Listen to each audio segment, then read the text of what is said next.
की गई घोषणाओं की प्रगति रिपोर्ट और स्थानीय लोगों की समस्याओं के समाधान को लेकर खनिज राज्य मंत्री राजकुमार पुरोहित ने अपने कैंप कार्यालय पर पेयजल जल संस्थान के अधिकारियों के साथ बैठक की। बैठक के संबंध में राज्य मंत्री ने बताया कि अधिकारियों को जल्द लंबित कार्यों को पूरा करने और क्षेत्र में साफ पेयजल पूर्ति और साफ सफाई को दुरुस्त करने के निर्देश दिए गए हैं। बैठक के बाद स्थानीय लोगों ने अपनी समस्याओं के समाधान को लेकर क्षेत्रवासियों ने मंत्री का आभार भी व्यक्त किया। तो देहरादून में राज्य मंत्री ने जल संस्थान के अधिकारियों के साथ बैठक की। इसके साथ ही स्थानीय लोगों की समस्याओं को जाना और बैठक में समस्याओं के समाधान को लेकर चर्चा की गई। मंत्री राजकुमार पुरोहित ने साफ सफाई के भी बड़े निर्देश दिए हैं। वहीं ये भी कहा है कि जो स्वच्छ जल है वो लोगों तक पहुंचना चाहिए।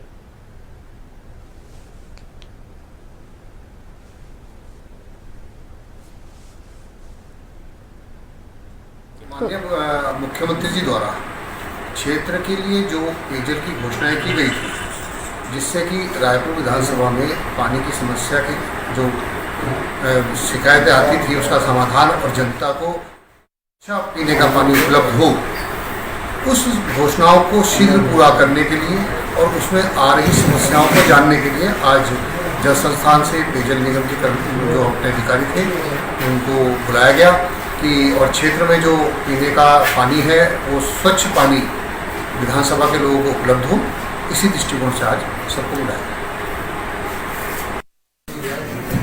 मंत्री ने जल संस्थान के अधिकारियों के साथ बैठक की है। स्थानीय लोगों की समस्याओं के समाधान को लेकर यह बैठक हुई है और स्वच्छ पेयजल को लेकर भी उन्होंने साफ तौर पर कहा है अधिकारियों से कि एक एक गांव में और एक एक घर तक शुद्ध पेयजल जाना चाहिए। और इसके साथ ही साफ सफाई को लेकर भी उन्होंने अधिकारियों के साथ कड़े निर्देश दिए हैं कि अधिकारियों को मॉनिटरिंग करनी है, किस इलाके में कितनी साफ सफाई हो रही है, किस तरह से हो रही है, इन सभी बातों का ध्यान रखना है। और ज्यादा अपडेट के साथ मेरे सहयोगी पवन दीक्षित मेरे साथ फोन लाइन पर जुड़ गए हैं। पवन, देहरादून में हम देख रहे हैं कि राज्य मंत्री ने जल संस्थान के अधिकारियों के साथ बैठक की है। अगर इन इलाकों की मैं बात करूं तो कौन कौन से उपाय थे? और ज्यादा अपडेट के साथ मेरे सहयोगी पवन मेरे साथ फोन लाइन पर जुड़ गए हैं। पवन, हमने देखा था कि मदन लाल कौशिक कल काफी ज्यादा नाराज थे क्योंकि अधिकारी जो हैं वो बैठक में नहीं पहुंच पाए थे। उसके बाद एक नया आदेश आज जारी किया गया है, क्या कुछ अपडेट मिल रहा है इसको लेकर?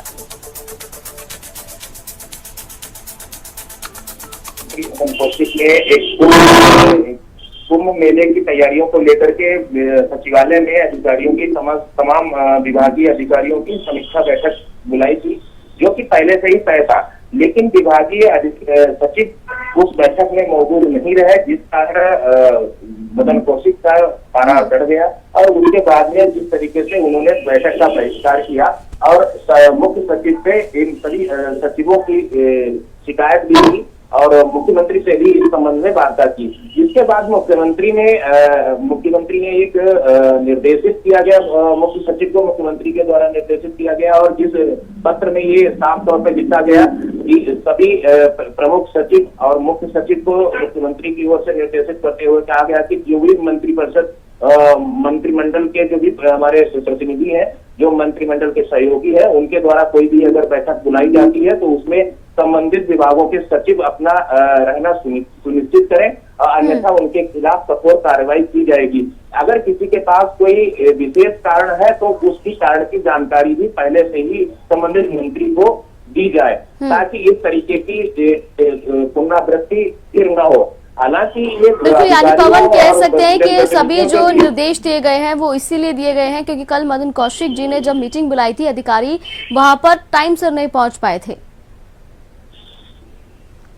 बिल्कुल, कल जिस तरीके से शहरी विकास मंत्री ने अपनी नाराजगी व्यक्त की, उसके बाद ही मुख्यमंत्री ने इस तरीके के कड़े निर्देश दिए हैं। और वहीं आपको बता दें कि उत्तराखंड में अधिकारियों और जनप्रतिनिधियों के बीच तनातनी का मामला ये नया नहीं है, ये लगातार चलता चला आ रहा है। चाहे आप देखिए अभी ताजा मामला है कि दिशा से जो बीजेपी के विधायक है उनके द्वारा जो जिलाधिकारी अपने वहाँ के उधम सिंह नगर के जिलाधिकारी है उनके खिलाफ जो विशेषाधिकार के हनन का मामला उन्होंने विधानसभा तक पहुंचा दिया है।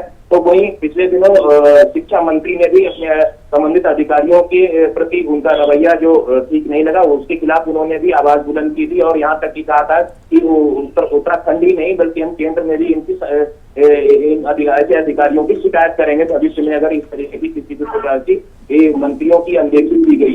वहीं पिछले दिनों राज्य मंत्री रेखा आर्या ने भी अपने अधिकारियों के प्रति इस तरीके के रवैये की शिकायत की थी। तो ये कोई नई बात नहीं है, लगातार विधायकों और अधिकारियों के बीच, लगातार मंत्रियों और अधिकारियों के बीच इस तरीके की तनातनी का मामला देखने को आया है। बिल्कुल पवन, शुक्रिया अपडेट पहुंचाने के लिए। तो देहरादून से बड़ी जानकारी इस वक्त की। आपको बता दें कि यहां पर शासकीय प्रवक्ता की नाराजगी के बाद मुख्य सचिव ने एक आदेश जारी किया है और किसी भी मंत्री की बैठक में हर अधिकारी को मौजूद होना पड़ेगा। देहरादून के आरटीओ ऑफिस में भीड़भाड़ की वजह से अभी भी कामकाज धीमी गति से चल रहा है। आरटीओ दिनेश पठोई ने बताया है कि जहां कोरोना से पहले हर रोज 1000 से ज्यादा लोगों के काम निपटाए जाते थे, वहीं अब ये संख्या घटकर 100 हो गई है, क्योंकि आरटीओ दफ्तर में कर्मचारियों की संख्या अभी भी 50% ही है। आरटीओ ने देहरादून की जनता से अपील की है कि कोरोना वायरस से अभी कामकाज फिलहाल कम हो रहा है, इसलिए वो अपने काम के लिए परेशान ना हो, क्योंकि केंद्र सरकार ने आरटीओ से संबंधित सभी डॉक्यूमेंट्स की तारीख को बढ़ाकर 30 सितंबर तक कर दिया है। इस लोगों को धैर्य रखना होगा और स्थिति सामान्य होने पर सभी के काम उसी गति से होंगे। तो देहरादून में धीमी गति से आरटीओ ऑफिस का काम चल रहा है। जो वहां के कर्मचारी, उनका ये कहना है कि पहले 100 से ज्यादा, 1000 से ज्यादा काम हुआ करते थे, लेकिन अब सिर्फ 100 काम हो पाते हैं पूरे दिन में।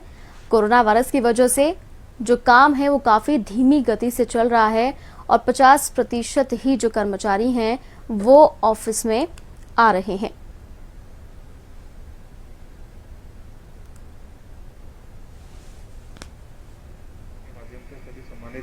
दोनों वासियों को कि ये जो ऑफिस है, संभवतः ये इतना बड़ा ऑफिस है एक पब्लिक सर्विस को देखते हुए कि यहाँ 1000 से 1200 के लोगों का बीच पर डे सर्विस हम लोग देते हैं। कोविड काल से पहले की बात मैं कर रहा हूँ।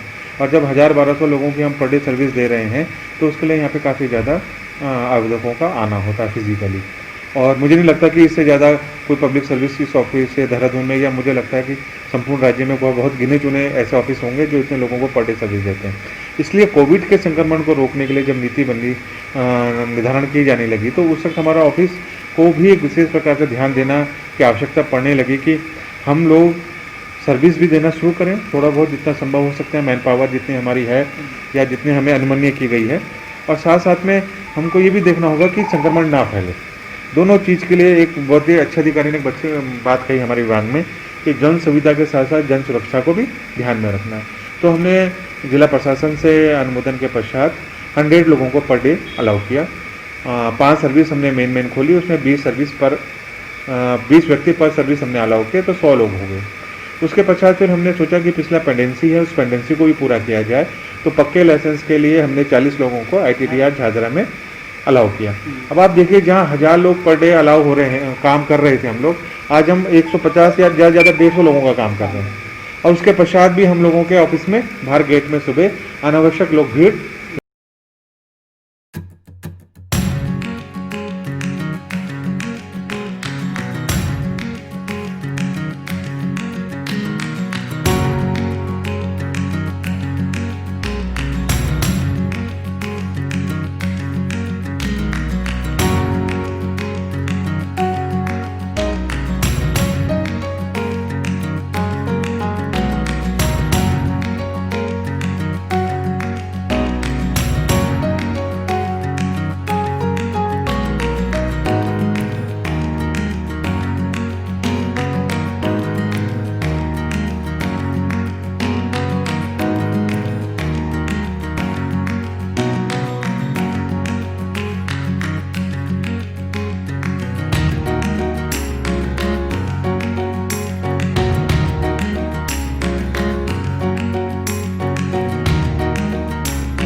पुलिस की संयुक्त टीम ने बड़ी सफलता हासिल की है।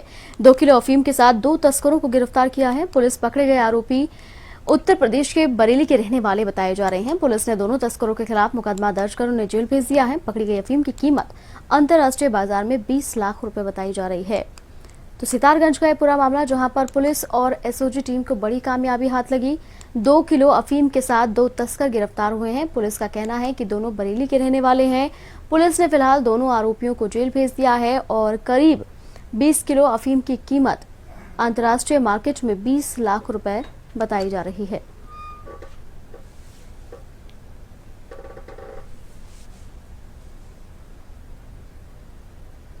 तो सितारगंज का यह पूरा मामला है, जहां पर पुलिस और एसओजी टीम को बड़ी कामयाबी हाथ लगी। 2 किलो अफीम के साथ 2 तस्करों को गिरफ्तार किया गया है। इससे पहले भी ये इस तरह की तस्करी किया करते थे, लेकिन अब पुलिस के हाथों ये दोनों चढ़ गए हैं। फिलहाल दोनों को जेल भेज दिया गया है। करीब 20 किलो अफीम इनके पास थी। पुलिस को सूचना मिली, पुलिस मौके पर पहुंची और इन दोनों को रंगे हाथों गिरफ्तार कर लिया।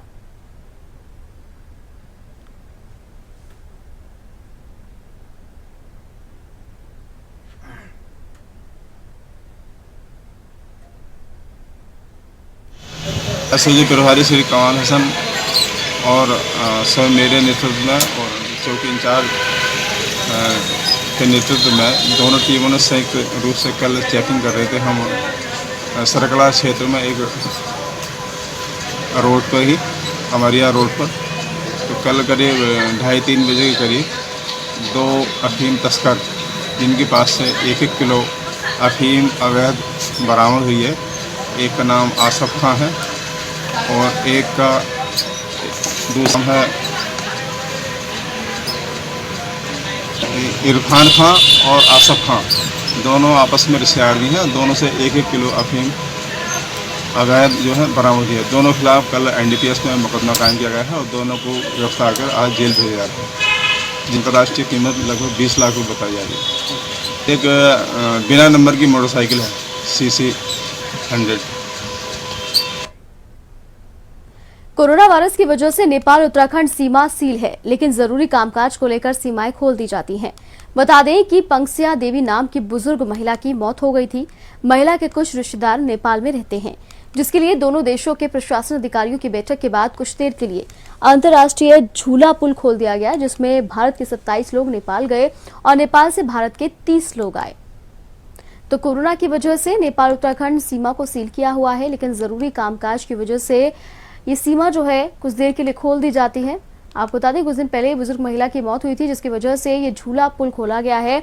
इसमें भारत से 27 लोग नेपाल गए हैं और नेपाल से 30 लोग भारत आए हैं।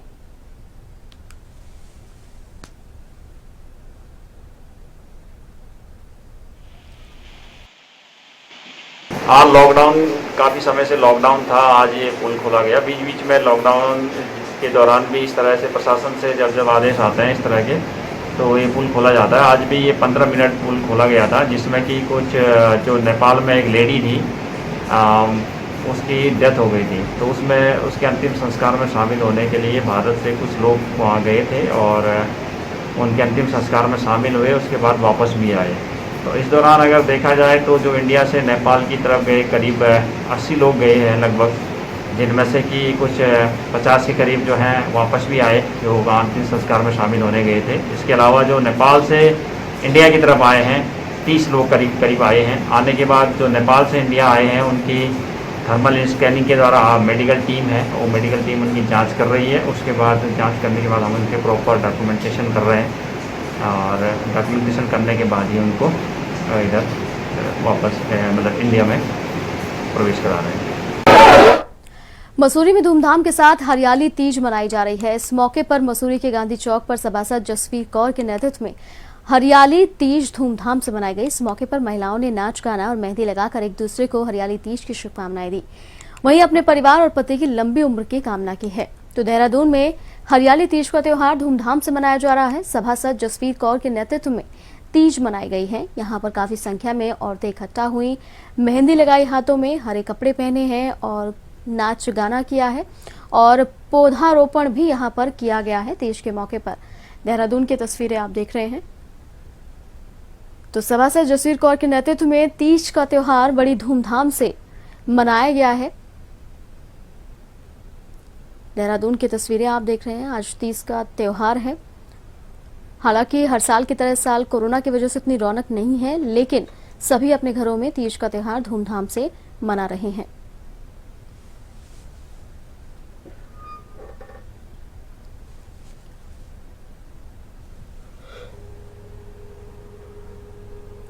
तो ये तस्वीरें आप देख रहे हैं, काफी संख्या में औरतें इकट्ठा हुई हैं, हाथों में मेहंदी लगा रही हैं, नाच गाना भी किया है। बताया जा रहा है कि सभासद जसवीर कौर भी यहां पर मौजूद थी और उन्हीं के नेतृत्व में तीज का त्योहार मनाया गया।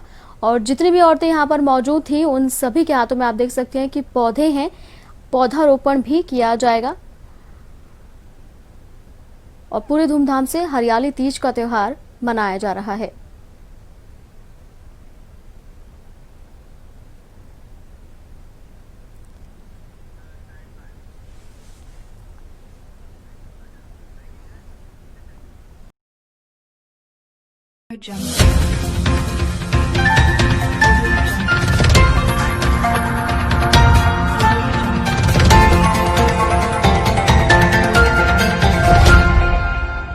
Audio Jungle.